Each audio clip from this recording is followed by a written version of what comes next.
కళ్యాణదుర్గంలో 3 నెలల గర్భిణి ఉరేసుకొని చనిపోతూ తన బాధ వాయిస్ రూపంలో రికార్డు చేసి ఉరేసుకొని చనిపోయిన ఈ సంఘటన నిజంగా సభ్య సమాజం తల దించుకోవాల్సిందే.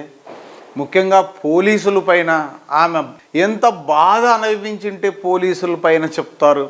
అందున చనిపోయే ముందు ఎవరు కూడా అబద్ధాలు చెప్పరు. చనిపోతున్నామని తెలిసినప్పుడు కూడా వేరే వాళ్ళ మీద అభాండాలు వేయాల్సిన అవసరం లేదు. ఎందుకంటే లోకమే విడిచిపెట్టిపోతున్నప్పుడు ఇక ఆమెకు వాళ్ళ మీద చెప్పినా ఏం చర్యలు తీసుకుంటారు అనేది ఆమె చనిపోయిన తర్వాత ఆమెకు కానీ ఏం తెలుస్తుంది. ఇటువంటి సంఘటనలు ఎన్నో ఎన్నో ఎన్నో జరుగుతున్నాయి.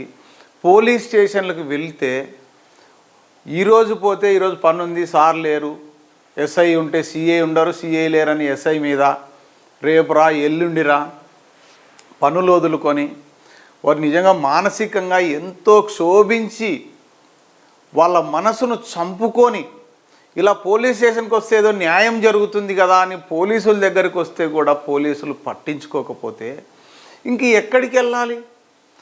ఆమె దిక్కు తోచని పరిస్థితుల్లో నాకు ఇక ఈ లోకంలో ఏమీ జరగదు, ఇక్కడ న్యాయం జరగదు, కూటమి ప్రభుత్వం వస్తే తెలుగుదేశం ప్రభుత్వం వస్తే ఏదో నాకేదో మంచి జరుగుతుందిలే అని అనుకున్న ఆమె లాస్ట్కు ప్రభుత్వం పైన కూడా ఆమె విమర్శలు చేశారంటే ఎక్కడైనా సరే ఏ మహిళకైనా అన్యాయం జరిగితే క్షణాల్లో మేము యాక్షన్ తీసుకుంటామని చెప్పిన ఈ పవన్ కళ్యాణ్ గారు ఎక్కడున్నారు? కూటమి ప్రభుత్వం పెద్దలు ఏం చేస్తున్నారు? ముఖ్యంగా పోలీసులు ఈ మధ్య కాలంలో నేను స్వయంగా చూస్తున్న ఏ పోలీస్ స్టేషన్కి వెళ్ళినా వారికి రికమెండేషన్ ఉన్నవి మాత్రమే కొంచెం గట్టిగా కౌన్సిలింగ్ ఇచ్చి పంపిస్తున్నారు తప్ప సాధారణ ప్రజలు ఎవరైనా పోలీస్ స్టేషన్కి వెళ్తే వాళ్ళకి న్యాయం జరిగేది పక్కన పెడితే రివర్స్లో వాళ్ళను బూతులు తిట్టి మరీ పంపిస్తున్నారు. వారు ఏదో బాధతో చెప్పుకొని పోలీసు వాళ్ళకి చెప్తే ఏదో న్యాయం జరుగుతుందని పోలీస్ స్టేషన్కి వెళ్తే అక్కడ న్యాయం జరగకపోగా వారిని బూతులు తిడుతూ వారిని హింసిస్తూ నిజంగా ఇక్కడికంటే అక్కడ చనిపోయేది మేలేమో అన్నంతగా బాధ. అంటే ఆమె ఆడియో వినండి ఒకసారి, మీకే తెలుస్తుంది. ఈ విధంగా ఈ ప్రభుత్వంలో ఈ ప్రభుత్వము ఆ ప్రభుత్వము నేను అనట్లేదు, కానీ ఏ ప్రభుత్వంలో అయినా కూడా పోలీస్ డిపార్ట్మెంట్లో చాలామంది మంచి అధికారులు ఉన్నారు. వీళ్ళకు కౌన్సిలింగ్ చేశామంటే ఏం కౌన్సిలింగ్ చేశారు?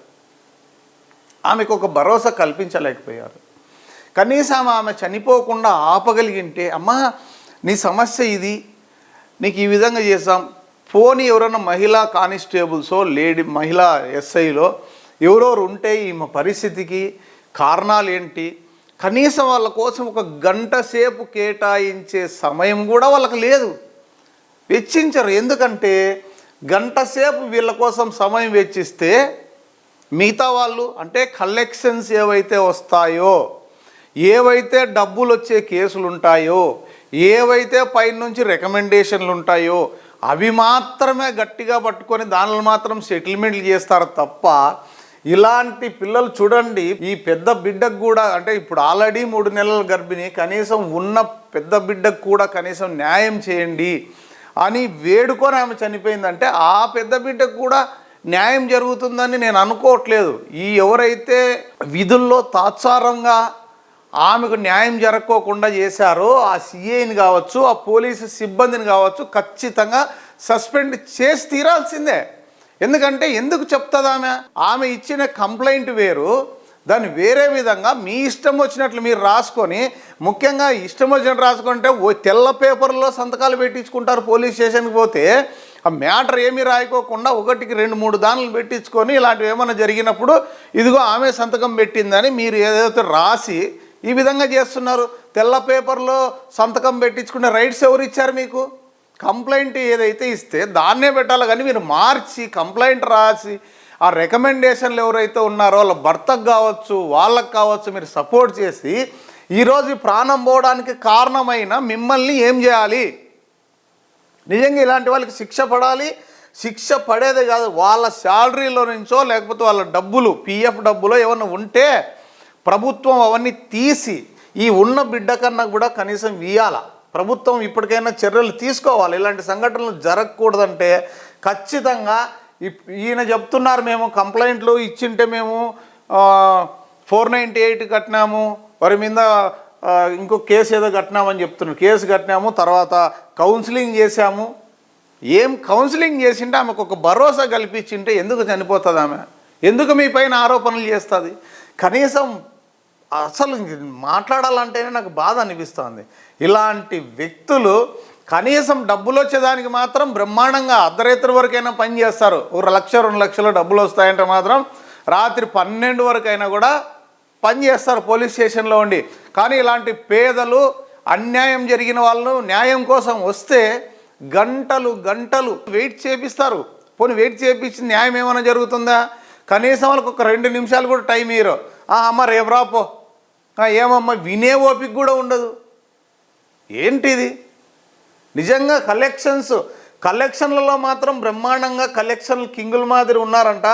ఖచ్చితంగా దీనిపైన కూడా కళ్యాణదుర్గం పైన ఫోకస్ పెట్టాలి. పోలీస్ స్టేషన్లో కూడా ఏం జరుగుతుంది అనేది తెలియాలి. అంటే మీకు డబ్బులు వచ్చే పనులు మాత్రం బాగా టెన్షన్గా పని చేస్తారు. ఇలాంటి మహిళలు ఎవరన్నా వచ్చే వారికి న్యాయం జరగాల. వాళ్ళకి ఏమన్నా కనీస భరోసా, వాళ్ళకి కనీసం అమ్మ జీవితం చాలా విలువైంది, సరే ఏదో జరిగింది, మేమున్నాం. చూడండి ఇంత చిన్న వయసు ఆమె భరోసా కల్పించలేకపోతే పోయారు. ఆమెను మానసికంగా కూడా వేధించారని ఆమె చెప్తుంటే ఇక మీకు ఏ విధమైన శిక్ష వేయాలి? మీకు ఖచ్చితంగా ప్రభుత్వం ఇలాంటివి జరిగినప్పుడు కఠిన చర్యలు తీసుకోవాలి. ఆఫీసర్లు ఎవరైతే ఈ మరణానికి కారణమైన వాళ్ళ శాలరీ నుంచో లేకపోతే వాళ్ళ ఆస్తులు అమ్మి కానీ ఇలాంటి వాళ్ళకు డబ్బులు ఇవ్వాలి. దాంతోపాటు వాళ్ళకి శిక్ష కూడా, చట్టపరమైన చర్యలు కూడా తీసుకోవాలి. అసలు ఈమె ఏం మాట్లాడింది వాయిస్ రికార్డింగ్ అనేది ఒకసారి ప్రజలారా మీరే వినండి. ఇటువంటి సంఘటనలు ఏవైనా జరిగి పెద్ద మనుషుల ద్వారా కాలేదు, పోలీసుల వల్ల కాలేదు, ఎవరి వల్ల కాలేదన్నప్పుడు క్షణికావేశంతో దయచేసి చనిపోవద్దండి మేము చాలాసార్లు హంబుల్ రిక్వెస్ట్ చేశాం. ఇప్పుడు కూడా మా నెంబర్ ఇస్తున్నాం. మీకు అటువంటి పరిస్థితి, జీవితం చాలా విలువైంది, చనిపోవద్దండి. ఏదైనా జరగని, ఏమన్నా జరగని పోరాడండి. ఇంకా లేకపోతే ఎక్కడో ఒక చోట మంచితనము, న్యాయం డెఫినెట్గా ఉంటుంది. క్షణికావేశంలో ఇలా సూసైడ్ చేసుకోవడము, ఉరేసుకోవడము, లేకపోతే ఏదో రకరకాలుగా కొంతమంది రైలు కింద పడడం ఇవన్నీ చేస్తున్నారు. అవన్నీ చేయకండి. మీకు ఏదన్నా మానసికంగా సమస్యలు ఉంటే కొంతమంది మానసిక డాక్టర్లు కూడా మన ఏపీ 39 టీవీకి అందుబాటులో ఉన్నారు. వారితో మీకు కొంచెం కౌన్సిలింగ్ చేపిస్తాం. అవసరమైతే ట్రీట్మెంట్ కూడా ఫ్రీగా ట్రీట్మెంట్ కూడా ఇప్పిస్తాం. కౌన్సిలింగ్ చేపించి ప్రపంచంలో ప్రతి సమస్యకు పరిష్కారం అనేది ఖచ్చితంగా ఉంటుంది. పరిష్కారం లేని సమస్య అంటూ లేదు. అందుకని ఇలా ప్రాణాలు తీసుకోకండి. ఇప్పటికైనా అలాంటి ఏదైనా సమస్యలు ఉంటే మమ్మల్ని సంప్రదిస్తే ఏదో విధంగా మీకు న్యాయం జరిగే విధంగా ఏపీ 39 టీవీ మీకు అండగా ఉంటుంది అని మరొకసారి తెలియజేస్తున్నాం. నాకు పోలీస్ అధికారులు కానీ న్యాయం పోలీస్ స్టేషన్ పోయినా కానీ న్యాయం చేయలేదు సార్. నాకు మాత్రం పోలీస్ స్టేషన్లో న్యాయం జరగలేదు. వాళ్ళకే సపోర్ట్ పోతున్నారంతా. నాకు న్యాయం జరగలేదు సార్. నేను ఇచ్చిన కంప్లైంట్ వేరే ఉంది, వాళ్ళు చెప్పిన కంప్లైంట్ వేరేగా చేసినారు సార్. నాకు న్యాయం దానివల్ల జరిగింది. నేను ఇచ్చిన కంప్లైంట్ ఇచ్చింటే నాకు న్యాయం జరుగుతుంది సార్. నేను ఇచ్చిన కంప్లైంట్ దాచిపెట్టేసినారు సార్ వాళ్ళు. నన్ను క్షమించండి సార్. నాకు పోలీసు వాళ్ళు న్యాయం చేయలేదు. అందువల్ల నేను పోలీసుల ద్వారా నా ప్రాణం పోతుంది. నన్ను క్షమించండి సార్. నాకు జరగకపోయినా పర్వాలేదు, నాకు పుట్టిండే బిడ్డ కన్నా న్యాయం జరగలదు సార్. ఇది న్యాయం జరగలదు సార్. నా బిడ్డ కన్నా న్యాయం జరగలదు సార్. ఇది నా బిడ్డకి న్యాయం జరగల, నాకు జరగలేదు. నా బిడ్డ కన్నా న్యాయం జరగదు సార్. మీరు న్యాయం చేయండి సార్ నా బిడ్డకి. సార్ నా బిడ్డను కానీ నాకు పుట్టించుకోలేదు నువ్వు, మా నాయన పుట్టించుకున్నావని అన్నిట్లు మాట్లాడుతున్నాడు సార్. ఎట్లయినా మీరు నా బిడ్డకి న్యాయం చేయాలి సార్. కట్టుకుని నా భర్తనే ఇట్లా మాట్లాడి పోలీసులు కానీ ఏం చేయలేదు సార్. వాళ్ళకే సపోర్ట్ పోతున్నాడు సార్ పోలీస్ అధికారులు కానీ.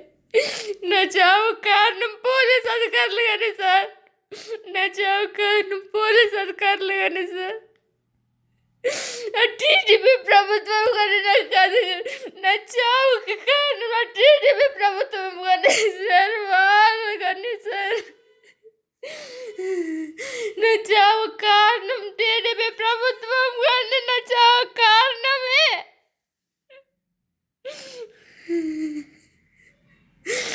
దీంట్లో అధికారుల పేర్లు చేసి వైపీ రమేష్, సల్మాస్ ఏదైనా కానీ వాళ్ళు చూపిస్తున్నా అంతే ఇట్లా జరుగుతుంది సార్. ఆ మనిషి అట్లా చేసి నన్ను అన్యాయం చేసేసినాడు సార్. ఈ టీడీపీ ప్రభుత్వమే మనకి. నాకు న్యాయం కావాలా. ఈ టీడీపీ ప్రభుత్వం కానీ నాకు అన్యాయమే చేసింది. ఏదైనా కానీ నా ప్రభుత్వం వచ్చింది, నా రమేష్ ఉన్నాడు, నా సల్మాస్ బాబు ఉన్నాడు అని వాడు నన్ను అన్యాయం చేసినాడు సార్. వాడు అన్ని వాళ్ళు చెప్తేనే ఈ మనిషి అన్ని చేసి నాకు అన్యాయం చేసినాడు సార్. వేరే వాళ్ళ పక్కలో పండు పెట్టాలని కానీ చూస్తున్నాడు సార్ వాడు నన్ను. అందుకే నా చేత కాదు సార్. మీరు న్యాయం చేయాలి సార్. నాకు చేయకపోయినా నా బిడ్డ కన్నా న్యాయం కావాలా. ఇంకా సెలవు సార్.